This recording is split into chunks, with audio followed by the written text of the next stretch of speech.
అందరికీ నమస్కారం. ఈరోజు కథ సోల్మేట్. రచన డాక్టర్ ప్రభాకర్ జైని గారు. ఇంకా స్టోరీలోకి వెళ్ళిపోదామా? సాయంత్రం 7:30 గంటలు. అప్పటి వరకు భానుడు దాటికి భయపడి దాక్కున్న చీకట్లు ఆవురావురమంటూ ఆ హాస్పిటల్ను ముట్టడించాయి. నీడలు భయంకరంగా చాలా పొడవుగా పెరిగి ఏదో ఆకృత్యాన్ని చూడ్డానికి ఆతృతగా హాస్పిటల్ కారిడార్ అంతా పరుచుకుంటున్నాయి. ఐసీయూ వార్డు నిశ్శబ్దంగా ఉంది. మామూలు నిశ్శబ్దం కాదు, నిరవ నిశ్శబ్దం. ఒక విధంగా అక్కడి వాతావరణాన్ని శ్మశాన వైరాగ్యం తెరలుగా కమ్మేసి ఉంది. జీవితంలో కొన్ని చోట్లకు పోకూడదు, మరీ ముఖ్యంగా ఐసీయూ దరిదాపులకు అస్సలు పోవద్దు. ఐసీయూ వార్డులో చేరడం అంటే అనంత ప్రయాణానికి బుక్ చేసుకున్న టికెట్ కన్ఫర్మ్ కాకుండా ఆర్ఏసీ లిస్టులో ఉన్నట్టే. ఆర్ఏసీ లిస్టులో ఉన్న టికెట్ కన్ఫామ్ అయితే తాత్కాలిక గమ్యం వైపు ప్రయాణం మొదలవుతుంది. ఐసీయూ లిస్టులో ఉన్న వ్యక్తి టికెట్ కన్ఫామ్ అయితే ఎప్పుడో మొదలైన ప్రయాణం ఆఖరి దశలో పాడ మీద సాగి ఆగిపోతుంది. మా ఆయన ఐసీయూ బ్లాక్ ముందు నిలబడి ఉన్నాడు. అతని గుండెల్లో నిశ్శబ్దంగా అగ్నిగుండాలు రగులుతున్నాయి. అతని కన్నుల్లో కుంభనంగా అనంత జలరాశులు పొంగుతున్నాయి. మస్తిష్కం నిస్తేజమైనట్టుగా, తన శరీరంలో శక్తినంతా ఎవరో పనిగట్టుకుని తోడేసినట్టుగా నీరసంగా మౌనమినిలా నిలబడి ఉన్నాడు. నేను అతని పక్కనే నిలబడి ఉన్నాను. నా శరీరాన్ని ఆయన శరీరానికి ఆనించి ఆ స్పర్శ ద్వారా కొంత బలాన్ని, కొంత సాంత్వనను అందించాలని నా తాపత్రయం. తల్లిదండ్రులిద్దరిని ఐసీయూలో చేర్చారని తెలిసినప్పటి నుంచి, మొన్న డల్లాస్లో బయలుదేరినప్పటి నుంచి అతనిది అదే వాలకం. కన్నీళ్లు కార్చడు, ఒక్క మాట మాట్లాడడు. అతనిలోని చైతన్యాన్నంతా ఎవరో హరించకపోతే మిగిలిన శిలా విగ్రహంలా మారిపోయాడు. బహుశా తన నిర్లక్ష్యం వల్లే ఇలా జరిగిందేమోనన్న బాధ అతని లోపలే తినేస్తున్నట్టుందని నా అభిప్రాయం. మామగారికి హార్ట్అటాక్ వచ్చింది. ఆ విషయం తెలిసి అత్తగారికి కూడా హార్ట్అటాక్ వచ్చింది. ఇద్దరిని హాస్పిటల్లో చేర్చారు. మేము రాగానే ఇద్దరికి ఆపరేషన్లు జరిగాయి. తన భర్త కోరిక మీద ఇద్దరిని ఐసీయూలోని ఒకే రూములో ఉంచారు. ఐసీయూ అద్దాల తలుపులకు ఎదురుగా నిలబడి భర్త వాళ్ళని చూస్తూ ఉన్నాడు. నిన్నటి నుంచి వాళ్ళు మాట్లాడే స్థితిలో లేరు. భర్తకేమో వాళ్ళను పలకరించే ధైర్యం రావడం లేదు.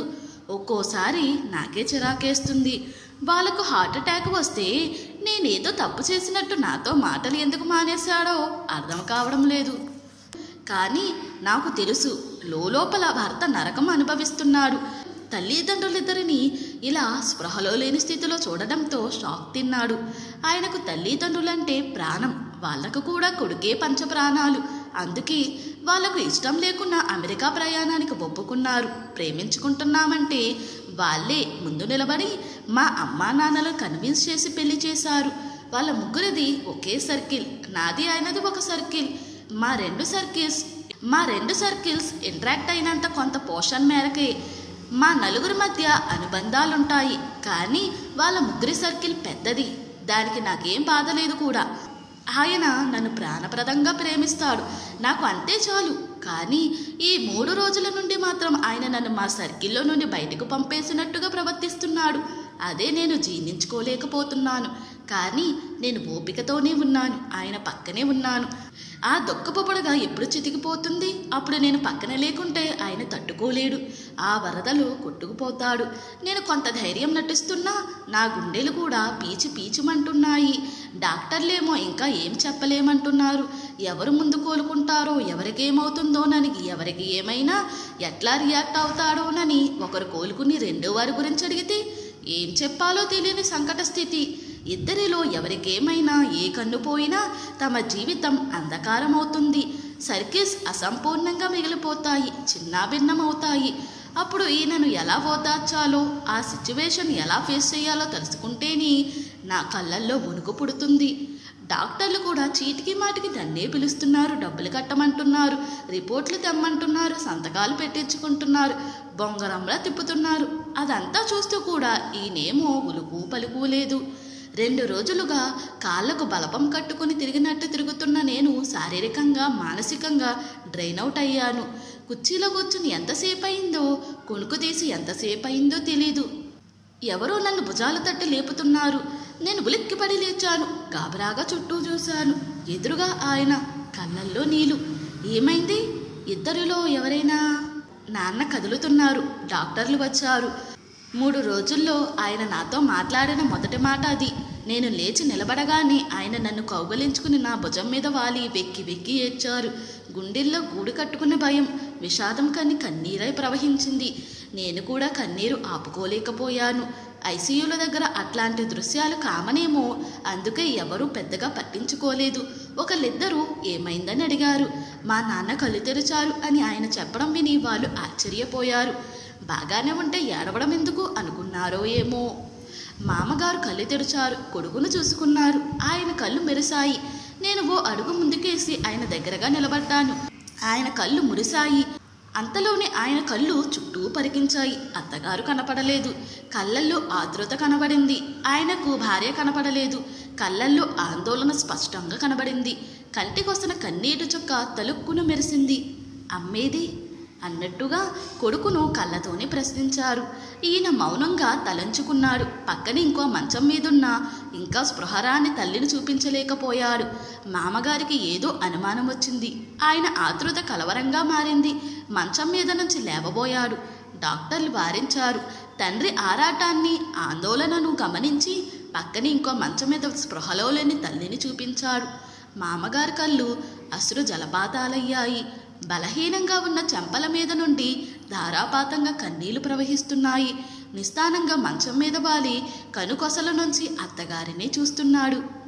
50 ఏళ్ల తన సహచారి అలా మౌనంగా ఏదో తెలియని లోకాల్లో విహరిస్తున్నట్టుగా పడుకోవడం చూసి మామగారు తట్టుకోలేకపోతున్నారు. బేలగా రోదిస్తుంటే నాకు కన్నీళ్లు ఆగలేదు. మా బంధువర్గం అంతా మా అత్తామామల గురించి చాలా గొప్పగా చెప్పుకుంటారు. వారిద్దరి మధ్యనున్న అనురాగం గురించి కథలుగా కొత్తగా పెళ్ళైన జంటలకు వివరిస్తుంటారు. మామగారి మాట అత్తగారికి వేదవాకు. అత్తగారు లేనిదే మామగారికి క్షణం కూడా గడవదు. పెళ్ళైన 50 ఏళ్లలో వాళ్ళిద్దరూ విడివిడిగా ఒక్కరోజు కూడా గడపలేదు. అత్తగారు హుందాగా అలంకరించుకుంటే మామగారు టీవీగా తయారవుతారు. ఎవరేమన్నా పట్టించుకోరు. ఈ వయసులో ఈ షోకులేంటి అని ఎవరైనా విమర్శించినా కెరాపిన్ అంటారు. 50 ఏళ్ల వారి సంసారంలో ఎన్నో ఒడిదుడుకులు వచ్చాయి. ఆర్థికంగా కృంగిపోయారు. సమస్యలు సుడిగుండంలో చిక్కుకున్నారు. అయినా ఒకరికొకరు తోడుగా నిలబడి అన్ని సమస్యలను ఎదుర్కొన్నారు. ఆత్మస్థైర్యాన్ని కోల్పోలేదు. పరిశ్రమించారు. జీవితంలో విజయాన్ని సాధించారు. అయినా ఇద్దరు మాత్రం ఇంకా ఏదో గొప్ప పని చెయ్యాలన్నంత మహా ఉత్సాహంతో రోజులు గడుపుతుంటారు. మామగారు మంచి రచయిత. ఆయనకు ప్రేరణ అత్తగారే. ఆమె ఇన్స్పిరేషన్, ఆమె క్రిటిక్. ఈ వయసులో కూడా ఇద్దరు స్మార్ట్ ఫోన్లు కొనుక్కుని ఫేస్బుక్ అకౌంట్లు, వాట్సాప్ గ్రూపులు, ట్విట్టర్లు వాడుతుంటారు. ఇద్దరికి చెరో 1000 మంది వరకు ఫ్రెండ్స్ ఉంటారు. వాళ్లతో చాటింగ్లు చేస్తూ, మీటింగులకు వెళుతూ, కిట్టి పార్టీలకు, పండుగలకు, పబ్బాలకు, హైదరాబాద్లోని అన్ని hotels, functions halls, picnic spots తిరుగుతూ మహా సంబరంగా జీవితాన్ని గడుపుతుంటారు. తెలుగు, హిందీ, ఇంగ్లీష్ అని తేడా లేకుండా ప్రతి సినిమా చూస్తుంటారు. అందుకే తమతో డల్లాస్కు వచ్చిన ఆ కోలాహలం అంతా లేకపోయేసరికి నిరుత్సాహంగా గడుపుతారు. మ్యాక్సిమం 1 నెల కంటే ఎక్కువ ఉండలేరు వాళ్ళు హైదరాబాదును వదిలిపెట్టి. అట్లాంటిది ఇప్పుడు ఇద్దరూ ఇలా దాదాపు మృత్యుముఖంలోకి చేరువగా ఉండడం చూస్తే నాకే గుండెలు తరుక్కుపోతున్నాయి. ఇంకా ఆయన పరిస్థితి చెప్పనక్కర్లేదు. 2 రోజులు గడిచాయి. మామగారు కోలుకున్న అత్తయ్య గారి పరిస్థితే ఆందోళనకరంగా ఉంది. మామగారు డాక్టర్ కనబడితే చాలు అత్తగారి గురించి అడుగుతున్నారు. వాళ్ళేమో ఇంకా ఏం చెప్పలేమంటున్నారు. ఎక్కువ ఆందోళనకు గురి కావద్దని, ఇంకా మీ పరిస్థితి కూడా క్రిటికల్గానే ఉందని మామగారిని కూడా హెచ్చరించారు. ఆయన మాటిమాటికి కొడుకు చెయ్యి పట్టుకుని కన్నీళ్లు కారుస్తున్నాడు. తండ్రిని ఎప్పుడూ అంత దీనంగా చూడని మా వారు కూడా బిక్కుమొహం వేసుకుంటున్నారు. ఇక నేనే రంగంలోకి దిగి ఇద్దరిని ఓదారుస్తూ కాలం గడుపుతున్నాను. ఇట్లాంటి పరిస్థితుల్లో వెయిట్ చేయడం మినహా మనం చేయగలిగిందేమీ లేదు. ఇక్కడే మనిషి దేవుణ్ణి ఆశ్రయిస్తాడు. జరిగినంతసేపు తనదే గొప్ప అనుకుంటాడు. జరగనప్పుడు దేవుడే దిక్కని శరణు కోరుతాడు.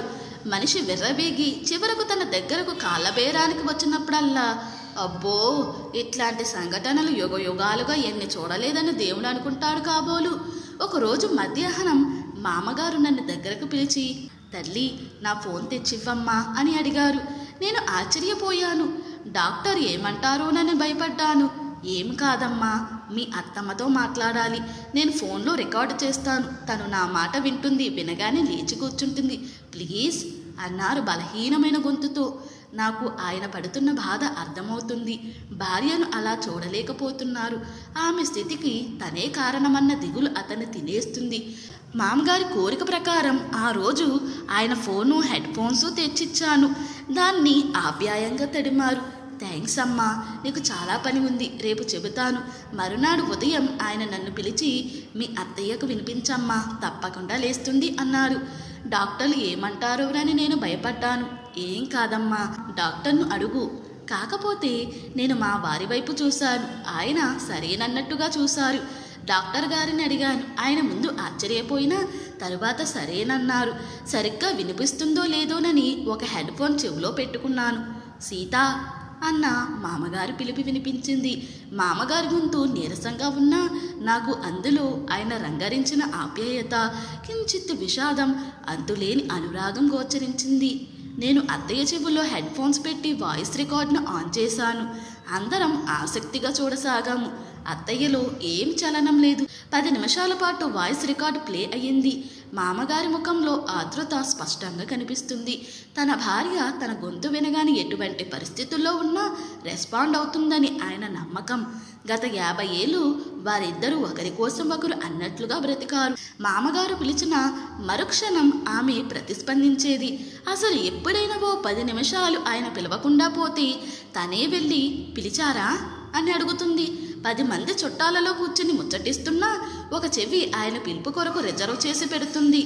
అంత మూఢభక్తి ఏంటే అని పురాణ కాలంలోని పతివ్రతల్లా ఆయన్ని అంటుపెట్టుకుని తిరుగుతావేంటి అని వాళ్ళ పుట్టింటి వాళ్ళు ఆమెను ఎన్నోసార్లు వెక్కిరించారు. ఆమె నవ్వి ఊరుకునేది. ఆ విషయం మామగారికి కూడా తెలుసు. అందుకే ఆ నమ్మకంతోనే తన సీత తన మాటను తప్పక మన్నించి లేచి వస్తుందని ఆయన ప్రగాఢ విశ్వాసం. తన మెసేజ్లో 50 ఏళ్ల తమ జీవితంలోని కష్టసుఖాలను నెమరవేసుకున్నట్టుంది. అత్తయ్య శరీరంలో ఏ మార్పు లేదు. డాక్టర్లు వచ్చి చూసి ఏం మార్పు లేదన్నట్టుగా పెదవి విరిచి వెళ్ళిపోయారు. మామగారు నిరాశతో కృంగిపోయారు.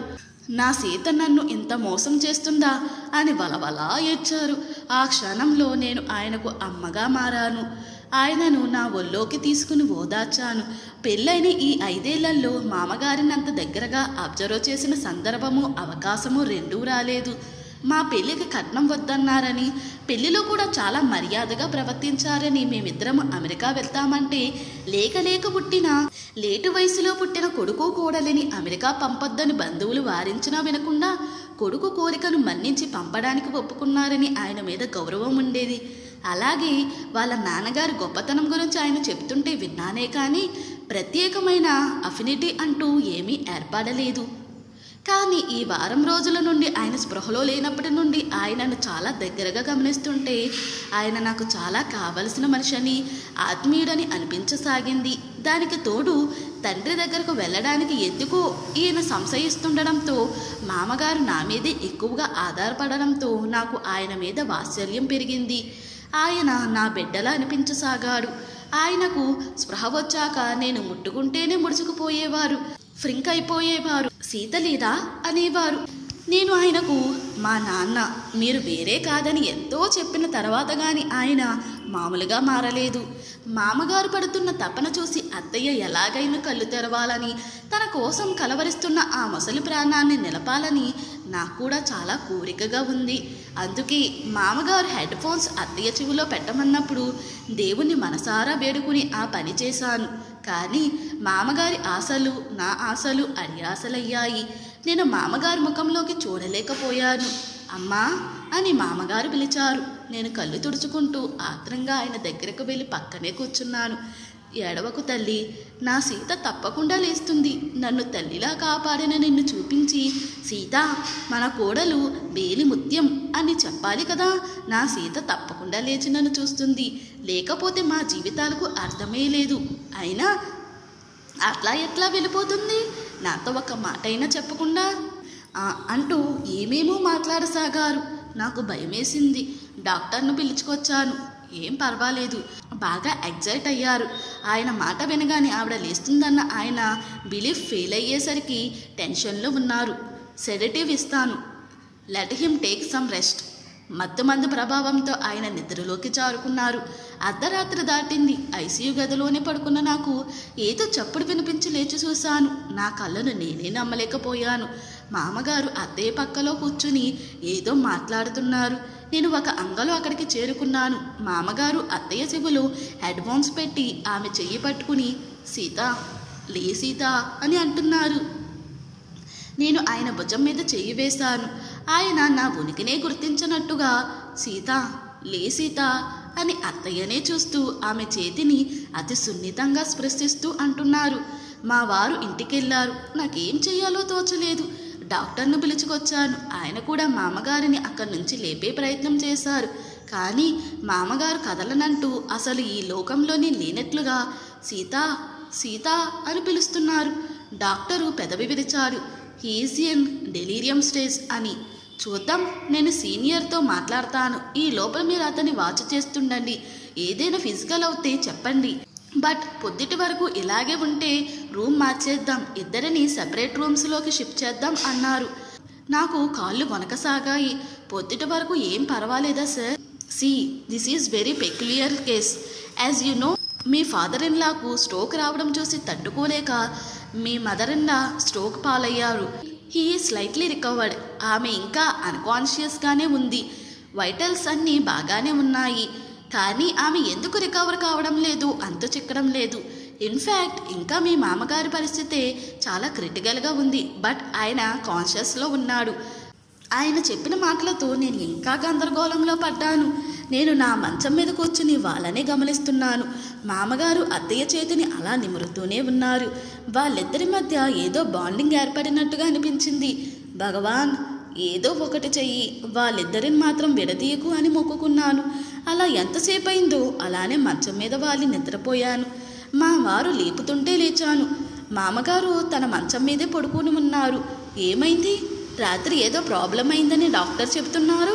నేను మా వారి ముఖం చూశాను. పాపం, బాగా నీరసించిపోయి ఉన్నారు.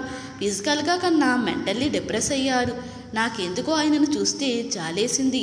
ఎంత గొప్ప ప్రేమమూర్తులకు పుట్టిన బిడ్డవయ్యా నువ్వు అంటూ ఆయన నుదుటి మీద ముద్దు పెట్టుకున్నాను. ఇంతలో సీనియర్ డాక్టర్లు వచ్చారు. రాత్రి జరిగినదంతా తెలిసినట్టుంది.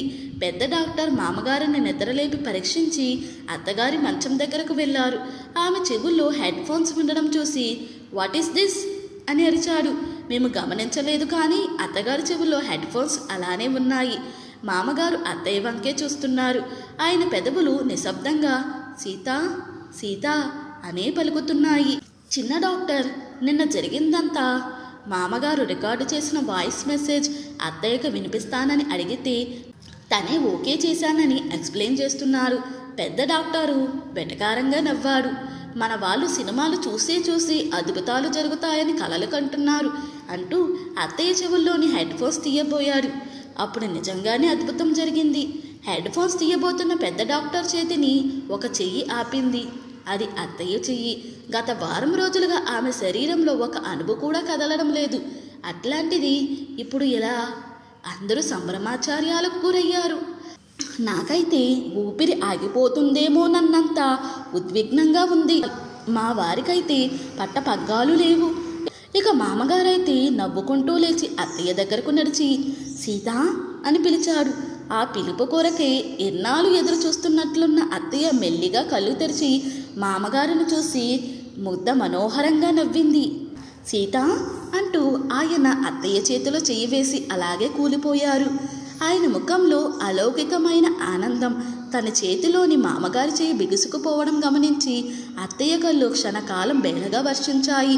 మా వారి వైపు ప్రేమగా చూస్తూనే ఆమె కళ్ళు మూతలు పడ్డాయి.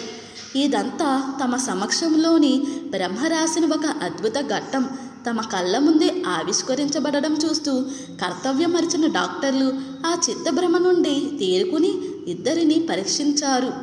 నిశ్చేష్టులై అందరూ నిలబడిపోయారు. తమ కళ్ళ ముందే అత్తయ్య స్పృహలోకి రావడం, మామగారు ఆమె చేతిని పట్టుకోవడం, ఆమె చిరునవ్వు నవ్వడం, ఆయన ప్రాణాలు వదలడం, అది చూసి ఆమె గుండె కూడా ఆగిపోవడం. ఇదంతా నాకే కాదు, డాక్టర్లకు కూడా నమ్మశక్యంగా లేదు. వేరే ఎవరికైనా ఈ విషయం చెప్తే మనను పిచ్చివాళ్ళని చూస్తున్నట్లు చూస్తారు. మా వారైతే మాటలు రాని శిలలాగా అయిపోయారు. తల్లిదండ్రుల ఇద్దరిని హాస్పిటల్లో చేర్చారన్న వార్త విన్నప్పటి నుంచి ఆయన తనలోకి తనే ఒక షెల్లోకి ముడుచుకుపోయినట్లుగా మారిపోయారు. ఇప్పుడు తల్లిదండ్రులు ఇద్దరూ ఒకే క్షణంలో ఒకరి చేతిని మరొకరు పట్టుకుని మరణించారంటే ఏమవుతారు? ఆయనను ఎలా ఓదార్చాలో నాకే అర్థం కావడం లేదు. అందరూ భోజనాలు చేస్తున్నారు. కర్మ చేసిన రోజు నుండి ఆయన మేడ మీద నుండి కిందకి దిగడమే లేదు. ఏదైనా కార్యం చేయాల్సి వస్తే చెయ్యడం, పైకి వెళ్ళిపోవడం అంతే. వచ్చిన బంధువులతోటి, స్నేహితులతోటి ఎవ్వరితోనూ నోరు విప్పి ఒక్క మాట కూడా మాట్లాడడం లేదు. ఇవాళ చివరి రోజు. రేపే మా అమెరికా ప్రయాణం. బంధువులు, సన్నిహితులు, స్నేహితులు ఆయనతో మాట్లాడి వెళతాము. ఒక్కసారి పిలవమంటే మేడపైకి వెళ్ళాను. ఆయన ఈజీ చైర్లో కూర్చుని వాళ్ళ అమ్మా నాన్న ఫోటోలని చూస్తున్నారు. కళ్ళల్లో నుంచి కారు నీటి చారికలు కనిపిస్తున్నాయి. కళ్ళల్లో నుంచి నీరు ఉబ్బికి వస్తుంది. కళ్ళు ఉబ్బి ఎర్రగా మారాయి. స్పీకర్లో నుంచి మామగారి మాటలు వినిపిస్తున్నాయి. ఒకసారి అయిపోయాక మళ్ళీ మొదటి నుంచి మామగారి గొంతు వినిపించసాగింది. సీత, అసలు ఈ ప్రయత్నం నిన్ను ఓదార్చడానికి, నేను లేనప్పుడు నువ్వు దిగులు పడకుండా ఉండడం కోసం చేద్దామనుకున్నాను. అయితే నీతో ఇలా మాట్లాడే అవసరం ఇప్పుడే ఇలాంటి పరిస్థితిలో వచ్చినందుకు నేను ప్రతి క్షణం ఎన్నిసార్లు చచ్చి బ్రతుకుతున్నానో నువ్వు ఊహించలేవు. ఆ రోజు ఉన్నట్టుండి నీతో మాట్లాడుతుండగానే గుండెల్లో సముద్రఘోష వినిపించింది. నా శరీరం నాది కాదన్నట్టు, ఊపిరితిత్తులో కాంక్రీటు నింపినట్టు, రక్తనాళాలు చౌకైపోయినట్టు నేను నా శరీరం నుంచి విడిపోయిపోతున్న ఫీలింగ్ కలిగింది. 70 ఏళ్ల పాటు సహకరించిన నా శరీరం వీర్కోలు పలుకుతున్నట్టుగా అనిపించింది. నాకు ముందు విస్మయం కలిగింది. నువ్వు లేకుండా నేను ఎక్కడికి పోని, ఇప్పుడు ఎట్టుపోతున్నానే అనుమానం తలెత్తింది. మరుక్షణం నాకు అర్థమైంది, మనిద్దరం శాశ్వతంగా విడిపోతున్నామని. ఇదే చివరి చూపని. నాకు బాగా ఏడుపొచ్చింది. ఇంకా నేను చూడలేనని. నువ్వు అది గమనించావు. వెంటనే అంబులెన్స్కు ఫోన్ చేసి నాలుక కింద ఏదో టాబ్లెట్ పెట్టావు. నా దగ్గరకు వచ్చి నా చెయ్యి పట్టుకున్నావు. నాకు 1000 ఏనుగుల బలం వచ్చింది. చిగురుటాకులా వణుకుతున్న నా శరీరం స్థిరపడింది. ఆ తర్వాతేం జరిగిందో నాకు గుర్తులేదు. అయితే ఏదో ఒకరోజు ఈ పరిస్థితి రాక తప్పదని మనకు తెలుసు.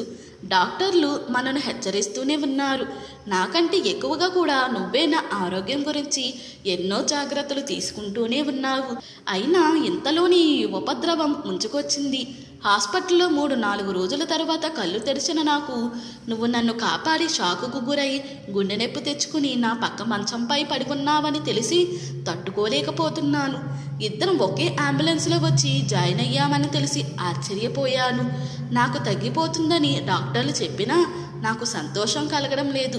నీ సంగతి ఇప్పుడే ఏం చెయ్యలేమని అనడం నా హృదయాన్ని విషాద సంద్రంలో ముంచేస్తుంది.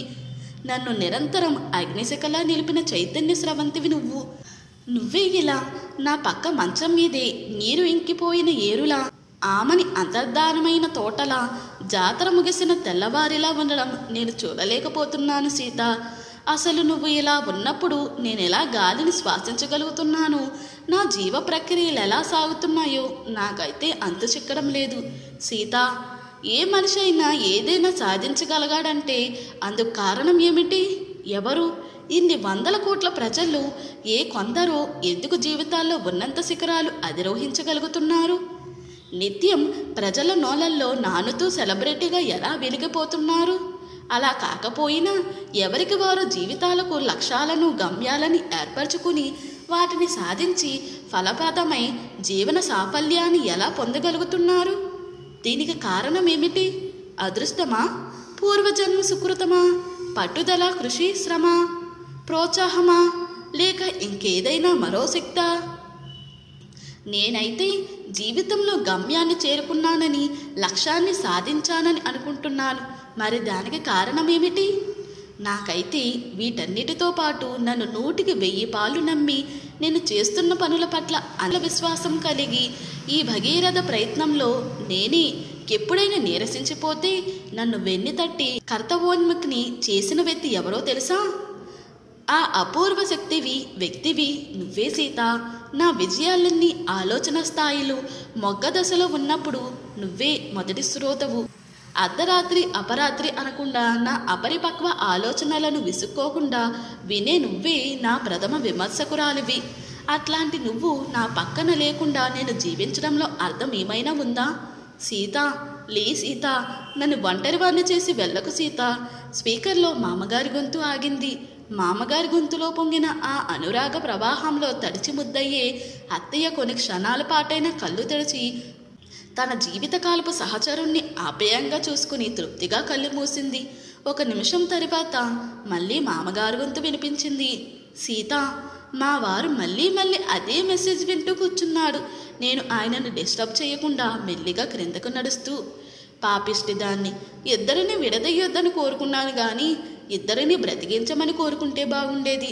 ఇప్పుడు ఇద్దరిని విడదీయకుండా పట్టుకుపోయాడు అని ఆక్రోశించాను.